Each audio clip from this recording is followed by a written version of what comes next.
This incident was the first test of Joe Biden's presidency. And one that will continue in the months certainly to come. Bruce is joining us again. And Bruce, this day will live on in the minds of many. One that people won't soon forget. The nation watched the chaos unfold from the living room and on their cell phones. The images are now part of our national history. But let's rewind to see how it got to this point. It was November 3rd, 2020. Americans cast a record number of votes in person and by mail.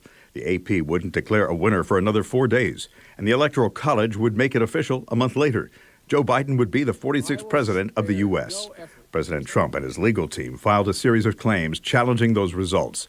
He continued to make those claims as his supporters prepared for a Save America rally in Washington. I'm seeing it everywhere, on Facebook, everywhere.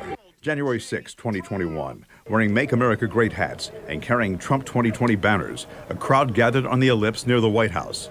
Then at noon, the president began a more than 1 hour speech, repeating false claims about a stolen election, telling his supporters to never concede. We're going to walk down to the Capitol. Before Trump was even done speaking, a group broke off and gathered outside the Capitol.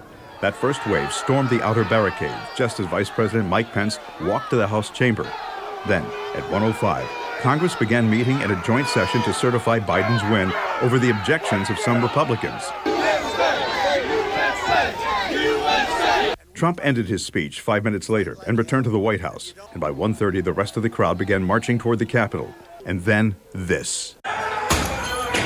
At 2:15, the mob breached the Capitol, breaking windows, climbing inside, and opening doors for others to follow. 5 minutes later, Congress adjourned and was evacuated. Around this time, Capitol Police Officer Eugene Goodman, badly outnumbered, diverted protesters away from the Senate chambers.